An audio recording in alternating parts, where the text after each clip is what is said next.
ফুলবড়ি ফলমূলে বিবিধ প্রকার। বৃদ্ধ কুষ্মাণ্ড বড়ির ব্যঞ্জন অপার। ১৬ শতকের মাঝামাঝিতে রচিত চৈতন্য চরিতামৃত বইয়ে ফুলবড়ির কথা পাওয়া যায়। এই ফুলবড়ি মসুর ডালে তৈরি হতো বলে জানা যায়।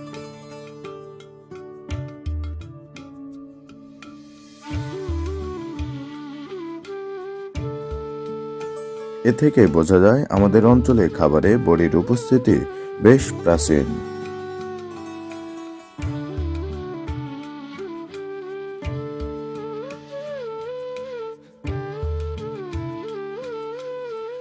ডাল বা কুমড়ার এই বড়ি রান্নার শুরুতে তেলে ভেজে নিতে হয়, আর রান্নায় যোগ করা হয় শেষের দিকে। হয়ে যাওয়া তরকারি নামানোর কিছুক্ষণ আগে এই বড়ি তরকারিতে দেওয়া হয়, যাতে সেগুলো আস্ত থাকে। এবার ঝটপট খেতে ফেলুন ডালের বড়ি বা কুমড়ার বড়ির তরকারি।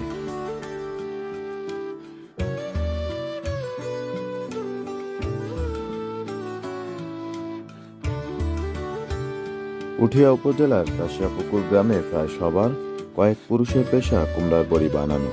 একসময় পরিবারের প্রয়োজনে কুমড়া বড়ি বানানো হতো। এখন এই বড়ি গ্রামের মানুষের অর্থনীতির চালিকা শক্তি হয়ে উঠেছে। বাপদাদার শত বছরের ঐতিহ্য ধরে রাখতে এই গ্রামের কারিগররা কুমড়া বড়ি তৈরি করে থাকেন।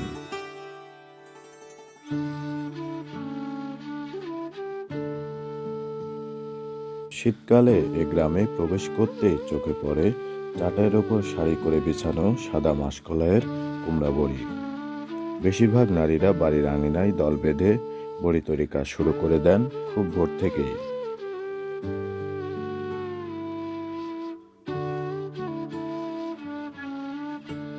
যন্ত্রের মাধ্যমে ডাল গুঁড়া করে প্রথমে পেস্ট করা হয়, সবশেষ নারীদের হাতের ছোঁয়ায় তা বড়িতে পরিণত হয়। বড়দের সাথে হাত মিলে ছোটরাও শিখে নেয় বড়ি তৈরি।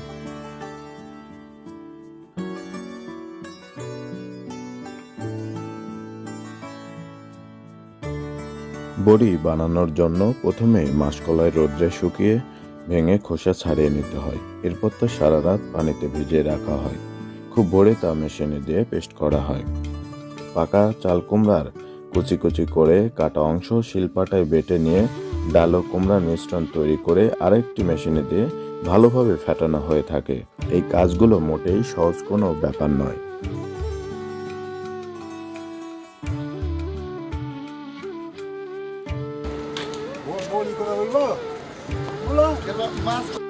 এই গ্রামের কুমড়া বড়ি তৈরির ইতিহাস প্রায় ১০০ বছরের বেশি।